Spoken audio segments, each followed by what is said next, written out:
What's up, everybody? We are back. The BetSided team of editors is here with you to go over our favorite early leans for not only week 2 in the NFL, but also for week 3 in college football. My name is Ben Heisler. I am joined by our team of Ian McMillan, Donovan Smoot, Peter Dewey, and for the first time, our newest member of the editing team. It's our friend Reed Wallach.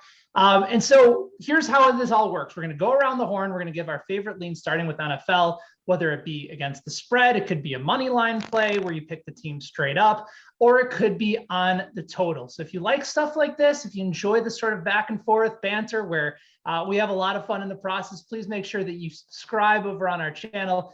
Give this video a thumbs up, and you can also follow us on Twitter and Instagram and TikTok as well by going to @BetSided. So let's start. Remember, the odds are always presented by WynnBET Sportsbook. And let's not forget, too, I should mention, 4-0 last week in NFL picks. College, we'll get to that in just a little bit. But, Ian, I want to start with you. You're looking at the Saints after a dominant week 1 win.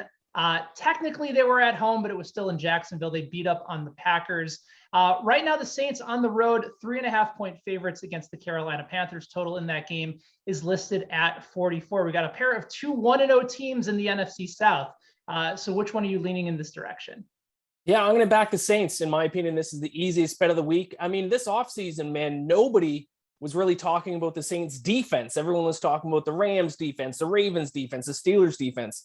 Well, the Saints were third in defensive scoring last year, second fewest opponent yards per game. And then we saw what they did in week 1 against former MVP Aaron Rodgers and the high-powered Packers offense. Kept them to 3 points. And now they're going up against the Carolina Panthers and Sam Darnold, and they're only laying 3.5 points. Easiest bet of the week. And I love Jameis Winston as well. So give me the Saints minus 3.5. Now, right now, Jameis Winston is skyrocketing over in MVP odds over at WynnBET. You can read more about that, by the way, by going to fansided.com/betsided. Peter, I'm going to go to you next. You have the Rams -4. They're up against the Colts. That game currently being played in Indianapolis. Total in that game is 47.5. What do you like? So I'm going to go with the Rams this week, Ben, as 4-point favorites. And if you look at it, Frank Reich's teams have been horrible in weeks 1 through 5 since he took over for the Colts in 2018. They're 7-9. The rest of the time, he's gotten himself to a 28-21 record all time. So you can see first 5 weeks, Colts love to start slow. Started slow at home against Seattle last week. And they come in as underdogs. But if you look at the Rams under Sean McVay, they're 17-6 straight up as away underdogs, or as away favorites, excuse me. So I'm thinking Rams, they just came off a huge win against the Bears, probably the best performance by any of the top contenders for the Super Bowl, I think, this week. Give me the Rams -4. I think they easily cover in this one. I really don't believe in the Colts yet until we see a little bit more of Carson Wentz and Frank Reich's offense. And not only that, we were talking about MVP candidates. Matthew Stafford, all the way up the board. I believe he's currently second at WynnBET behind Patrick Mahomes over at +750 odds.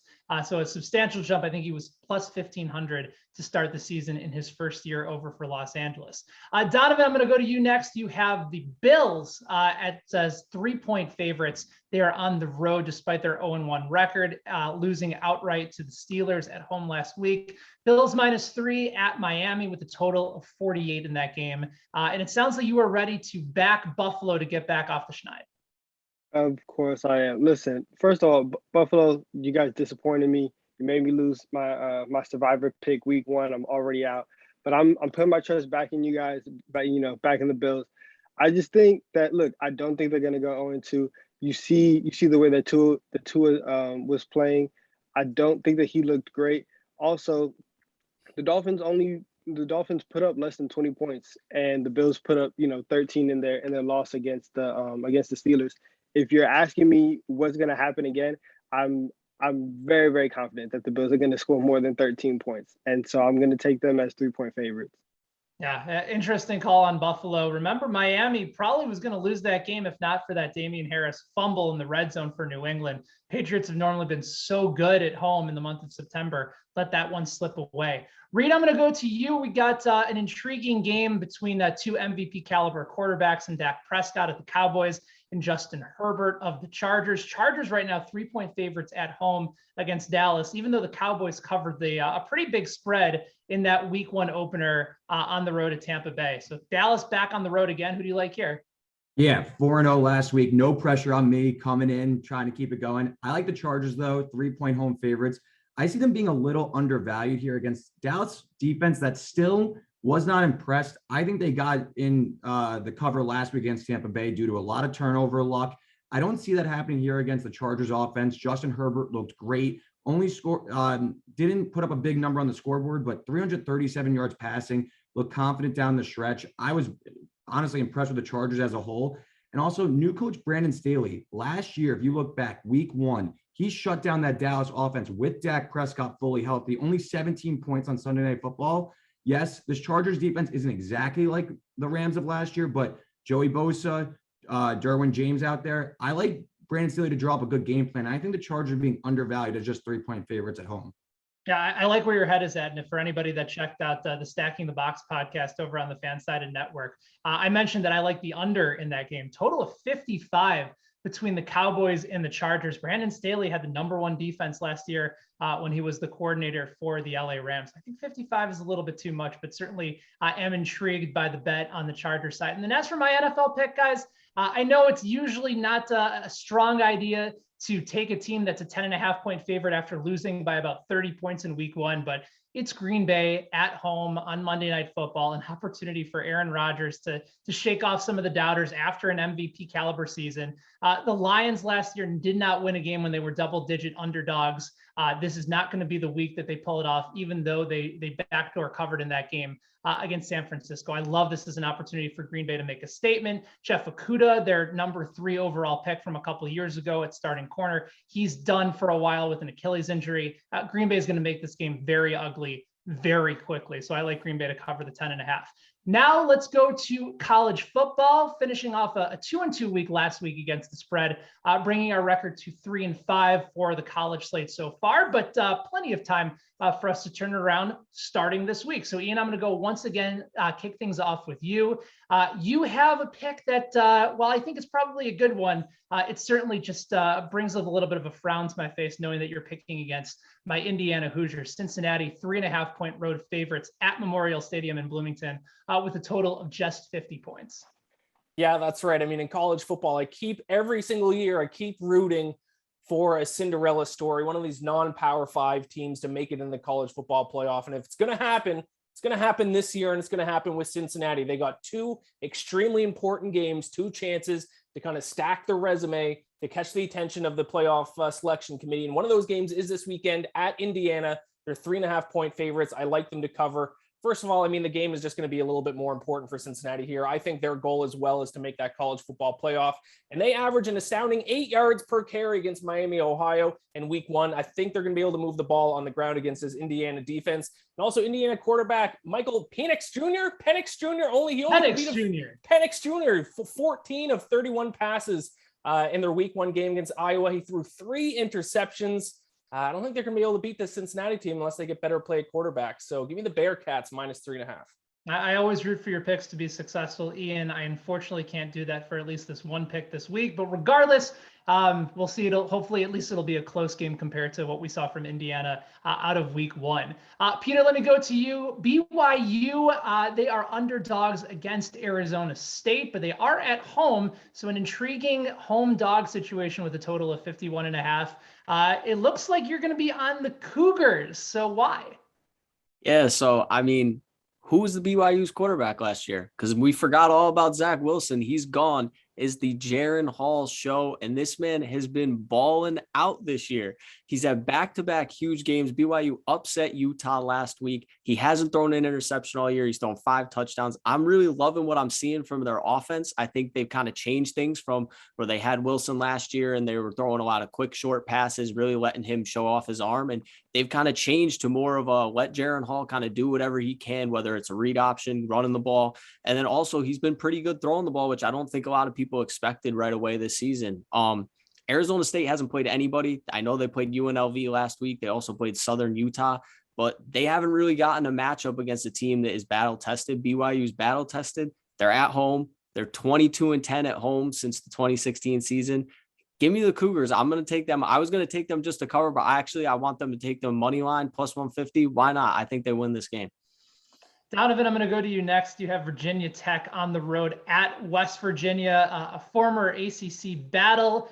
May soon be an ACC battle depending on what happens to the Big 12. We'll see how that ultimately turns out. But right now, Virginia Tech 3-point underdogs, despite that unbelievable week 1 victory at home against North Carolina. Total in that game sitting at 50.5. So who do you like? Listen, the more I think about this game, the more I love Virginia Tech. Listen, they've proven who they are so far this year. They're 2-0 against the spread, like you said. They knocked off North Carolina when they were number 10 in the country. And West Virginia isn't that good. They couldn't beat Maryland. They had to go play Long Island University to go get a win. And I think that Virginia Tech is gonna pull this off. I'm gonna take them. I'm gonna do what Peter did. I'm gonna take them to cover, and I'm gonna take them to win this game.